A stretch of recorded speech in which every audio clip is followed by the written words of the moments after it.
Hello, and welcome to Soothing Pod's Sleep Stories. My name is David, and today I would like to help you relax and fall asleep, guided by my voice and the story you are about to hear. Tonight's story is about a brave little girl named Anne Frank. This is a true story. But before I tell you the story, let's make sure we are super comfortable and let any thoughts that do not relax us flutter away. Close your eyes as I tell you the story, so that you can imagine all the scenes. Our story takes place in Frankfurt, Germany, where Anne was born. She was born on the 12th of June 1929 and named Anneliese Marie Frank. This was a time in history when some countries in the world were not very nice places to live in. Many people were fighting. In Germany, during this time, many people were having a hard time finding jobs, and because they were not getting paid, they became poorer and poorer.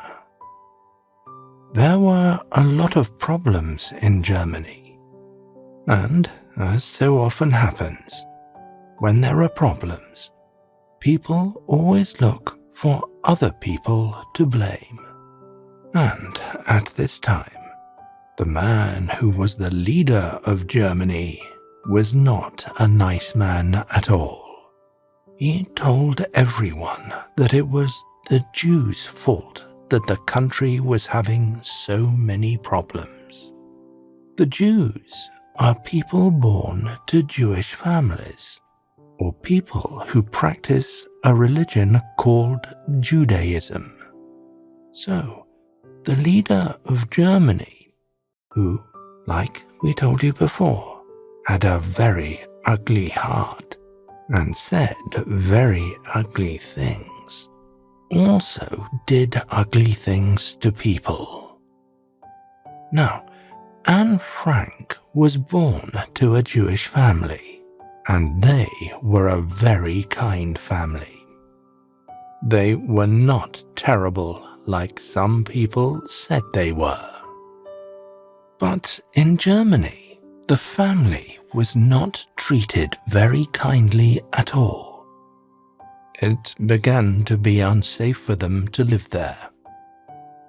So, when Anne was just 4 years old, her parents moved the family to Holland. In her new home in Amsterdam, Anne learned how to speak Dutch. She grew up playing with other Dutch kids and started going to school. She loved to make new friends. She loved to read interesting stories, and she loved to take long walks in nature. Oh, she also liked to play table tennis. Do you know how to play table tennis? When Anne was about 10 years old, a big war broke out. Many countries were fighting each other, and almost nowhere in Europe was safe to live. Life for Anne and her family got even harder. Soon, Jews were not allowed to go anywhere they wanted. They were not allowed to shop anywhere they wanted either. The Jewish children had to attend only Jewish schools. There were so many strict rules that soon Anne's family were not free or happy anymore.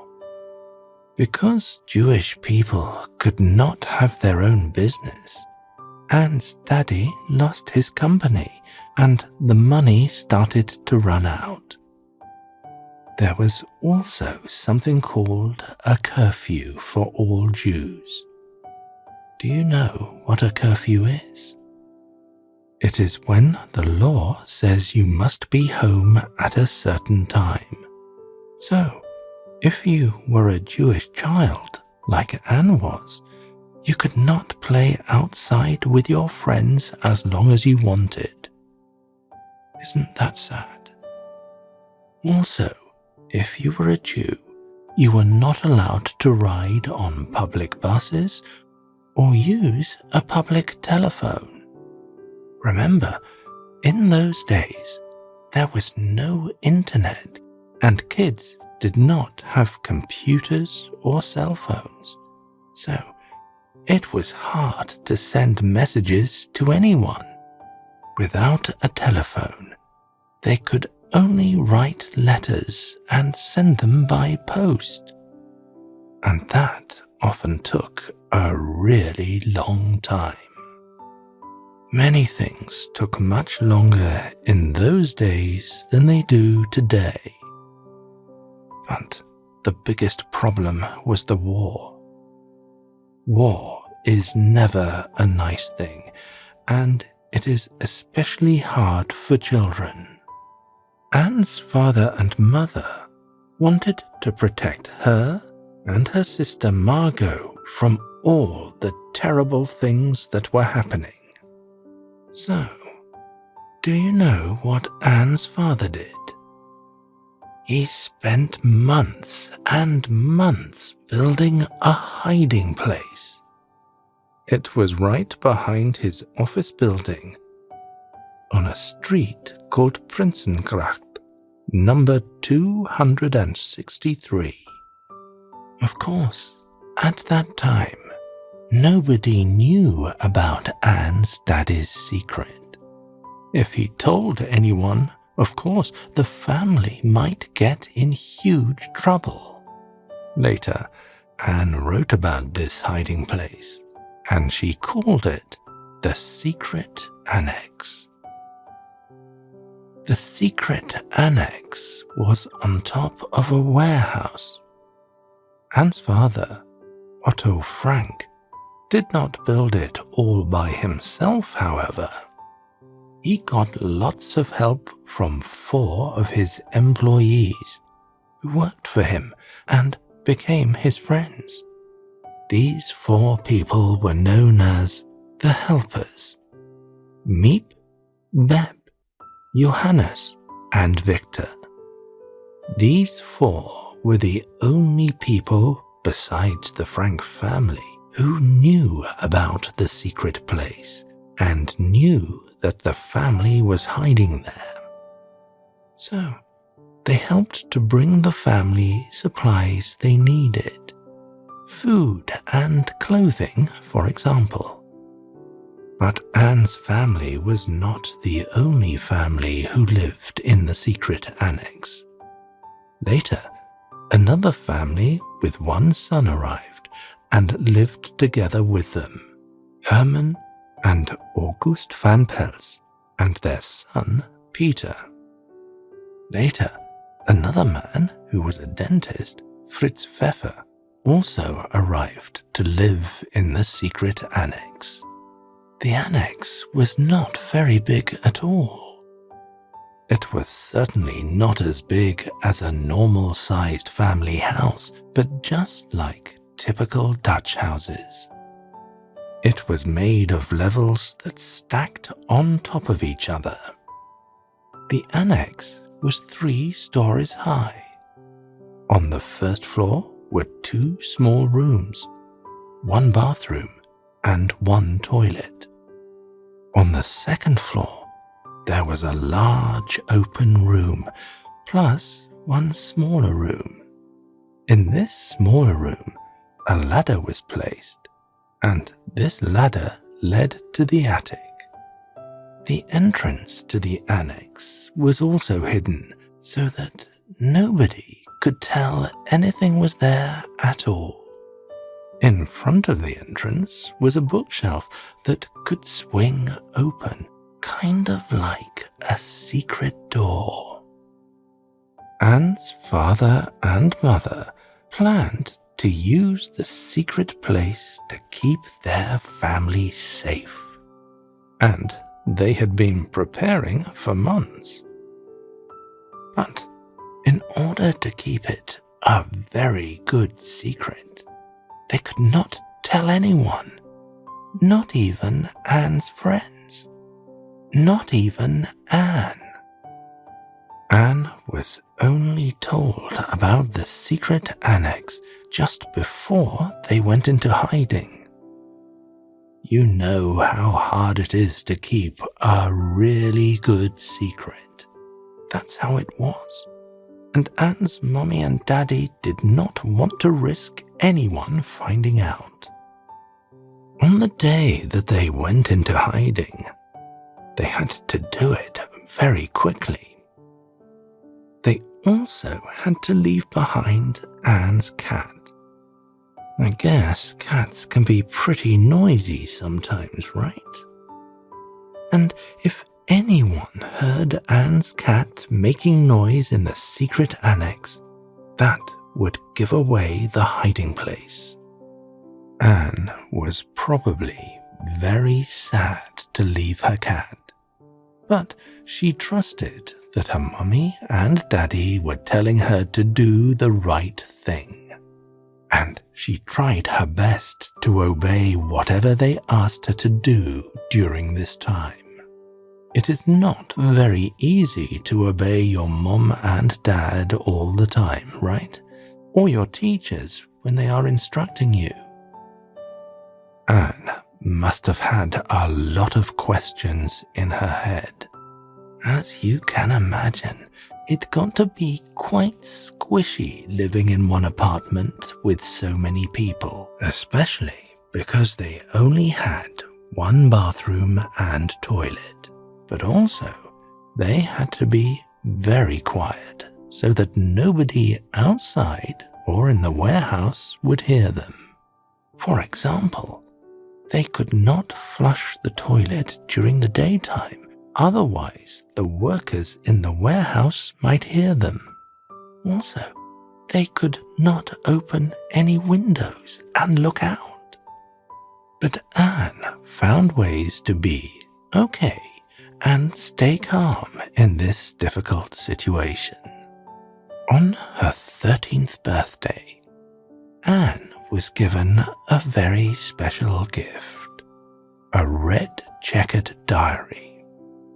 Anne started writing in it right away, writing all about her life in the annex, what she did, how she felt, and the thoughts that were still traveling around and around in her head.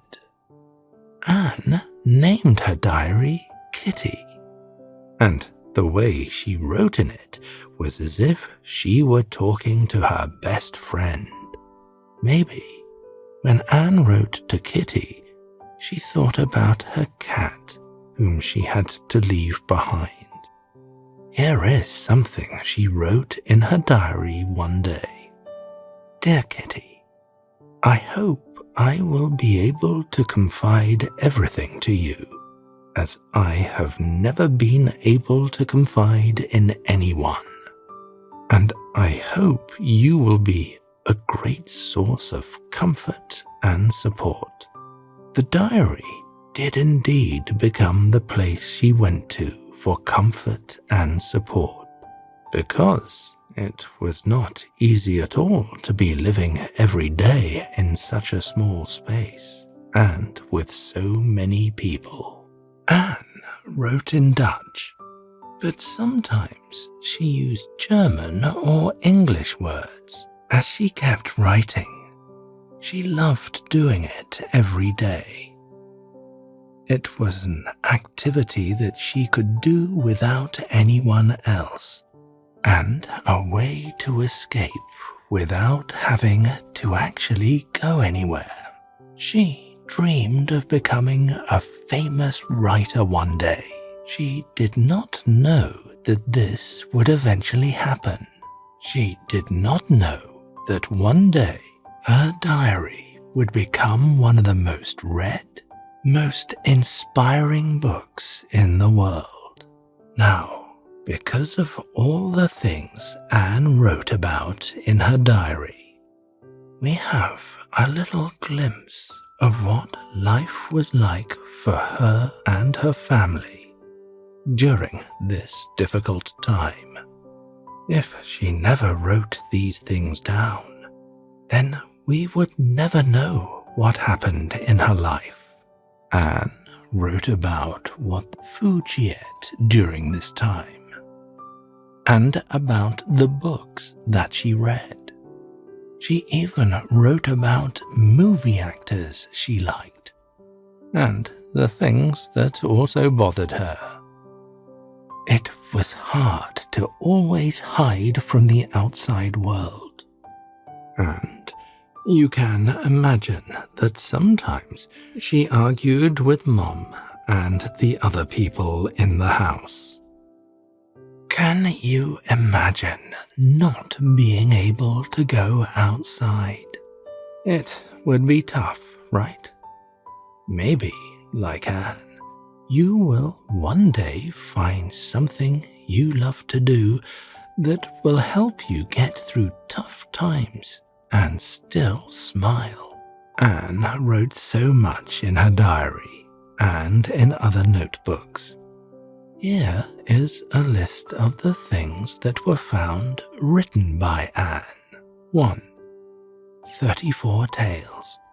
Some true and some fictional fairy tales that she invented. 2. The Book of Beautiful Sentences. These were sentences and words she copied from books she read during her time in the secret annex.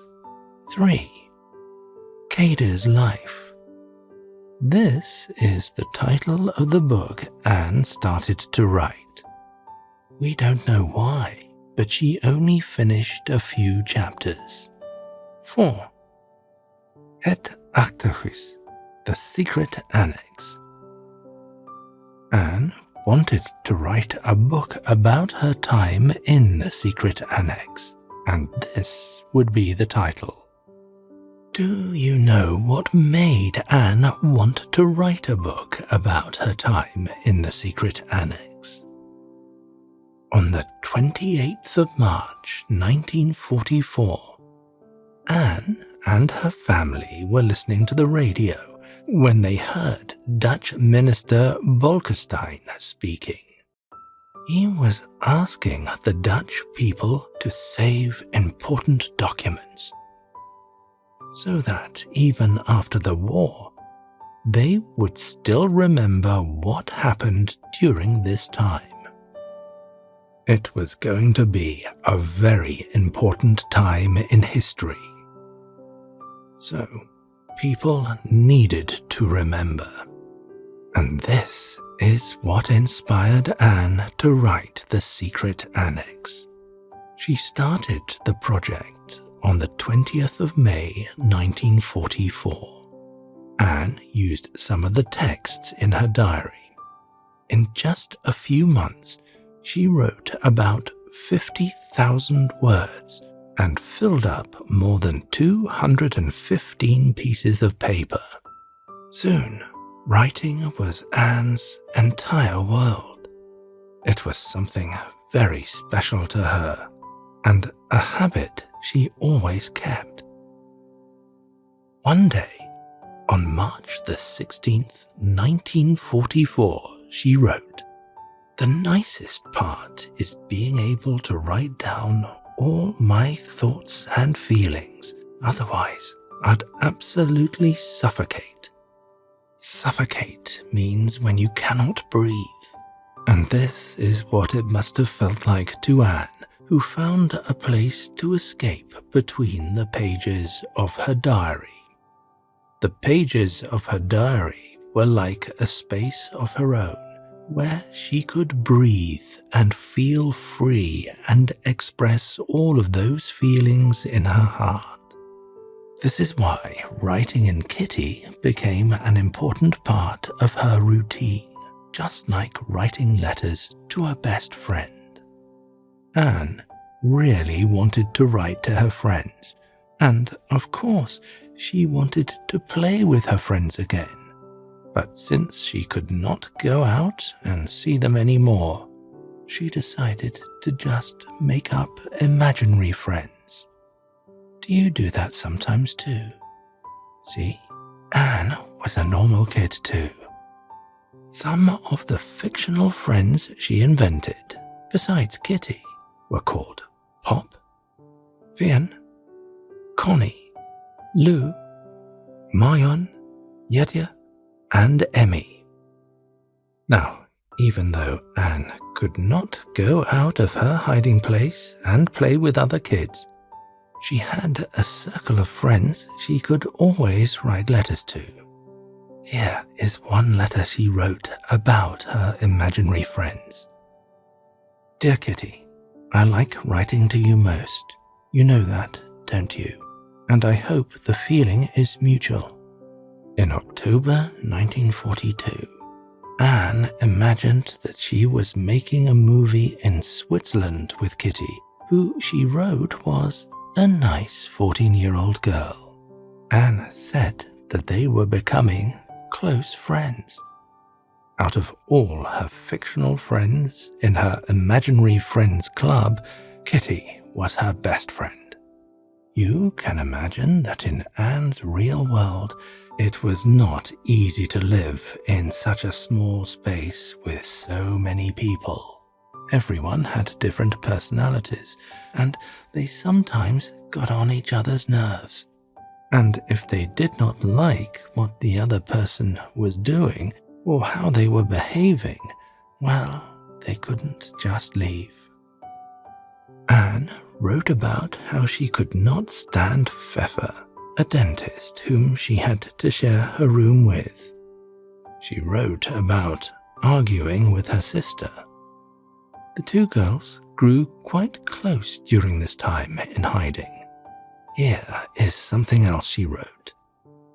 Footsteps in the house, the private office, the kitchen, then on the staircase. All sounds of breathing stopped. 8 hearts pounded. Then we heard a can fall, and the footsteps receded. We were out of danger so far. You see, in the secret hiding place, everyone had to be very, very careful to make sure nobody would discover them. They managed to hide for 2 years in the secret annex. That is a very long time to keep a secret, isn't it? Anne's diary was saved by Meep, one of the helpers who had helped her family hide. A few years later, Anne got very sick and passed away. Of all her family, only her father Otto survived after the war.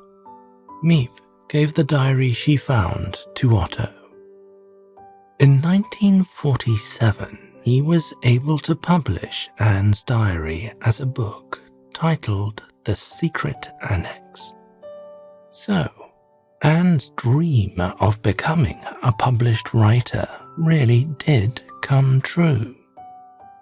Since then, Anne Frank's diary has sold millions of copies all around the world.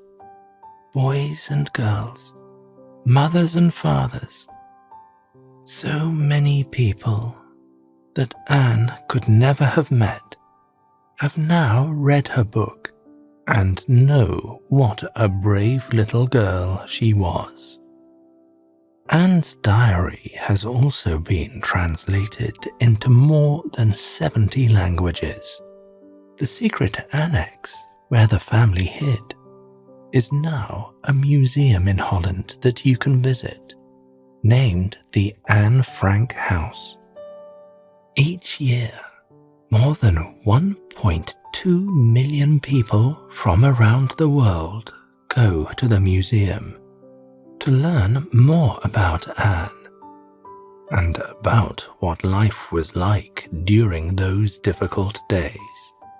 One thing she wrote, even after all the things she went through and all the mean people who made life hard for her family, was this: "I still believe, in spite of everything, that people are really good at heart." Now, when we hear Anne's incredible story and remember her life, we also remember the kind of courage we can all have. If you ever must be very brave, remember the story of Anne Frank. You are also a kid like her, and you can also be very, very strong inside, no matter what is going on in the world outside. I hope you enjoyed our time together on Soothing Pod, and that you will come back again next time for another sleep story. Until then, sweet dreams, good night. I'll see you around.